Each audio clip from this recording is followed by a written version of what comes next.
संपूर्ण इमारतीत फक्त सैफच्या घराचा मागील दरवाजा खुला असल्याने सहज प्रवेश मिळाला अशी कबुली सैफचा हल्लेखोर शहजादने दिली आहे। घुसखोरी केलेलं घर अभिनेता सैफचं आहे हे माहित नव्हतं, शहजादने अशी कबुली दिली आहे।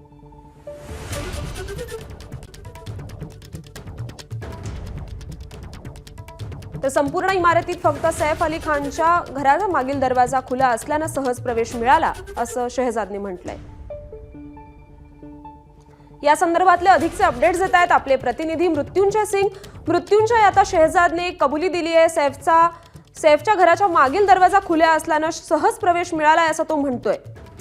नक्की शरीफुल इस्लाम शहजाद हा जो आरोपी आहे यांनी पोलिसांना सांगितलं की त्यांनी पाहिलं की बँड्रा परिसरमध्ये हा जो सद्गुरू शरण इमारत आहे सैफ अली खानचा बिल्डिंग, त्या बिल्डिंगमध्ये सिक्युरिटी जी आहे ती सिक्युरिटी टाईट नाही आहे, ते खूप अस्वस्थ आहे आणि याचा फायदा घेऊन तो बाजूच्या इमारतीतून सैफ अली खानच्या इमारतमध्ये दाखल झाला आणि सर्वात पहिला तो बेसमेंटमध्ये गेला। बेसमेंटमध्ये गेल्यानंतर त्यांनी जिन्याचा वापर करून तो पहिल्या दुसऱ्या मजल्यावर आला, पण तिकडे त्यांनी पाहिलं की जे डक्ट आहे ते डक्ट सील करण्यात आलेला आहे, बंद होता।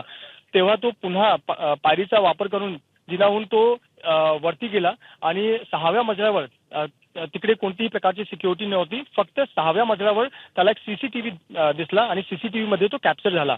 तो 11व्या मजल्यावर पर्यंत गेला। त्याआधी त्याने काही जे फ्लॅट्स आहेत ते काही फ्लॅट्स मध्ये जाण्याचा प्रयत्न केला, पण ते सगळे फ्लॅट्स होते ते बंद होते, ते लॉक होते आणि कोणतेही जे फ्लॅट आहे त्याचे बॅकडोर जे मागचा दरवाजा होता तो बंद होता। पण 11व्या मजल्यावर जेव्हा तो पोहोचला त्याने पाहिला की जो मागचा दरवाजा आहे तो डक्टमध्ये गेला, डक्टमधून तो बाथरूमच्या खिडकीहून आतमध्ये दाखल झाला आणि जो आतचा बॅकडोर होता मागचा दरवाजा तो उघडा होता। एक मात्र फ्लॅट होता ज्याचा मागचा दरवाजा उघडा होता, म्हणून तो आतमध्ये गेला आणि तिकडे ही घटना घडली। चोरीचा एक प्रयत्न केला आणि नंतर सैफ अली खान यांच्यातून मारहाण झाला आणि सैफ अली खानवर हल्ला केला आणि तो परत त्याच मार्गातून बाहेर निघाला। त्याला माहित नव्हता की हा सैफ अली खानचा घर आहे। जेव्हा तो सकाळी बांद्रामध्ये तो परिसरमध्ये 3 तास फिरत होता, पटवर्धन गार्डन आहे नॅशनल कॉलेजच्या जवळ, तिकडे तो 2 तास झोपला होता आणि नंतर 7 वाजता तो बँड्रा स्टेशनला गेला। जेव्हा तो दादर स्टेशनला गेला आणि तिकडे एक इयरफोन खरेदी केला आणि बातमी पाहायला सुरुवात केली, तेव्हा त्याला कळालं की हा जो घर होता तो ऍक्टर सैफ अली खानचा घर होता। त्याला माहित नव्हता की हा सैफ अली खानचा घर आहे आणि तशा प्रकारची त्याने कबुली दिली आहे। नंतर त्याला माहित होता की पोलीस त्याच्या मागे लागलेली आहे, तो आपला लोकेशन बदलत होता।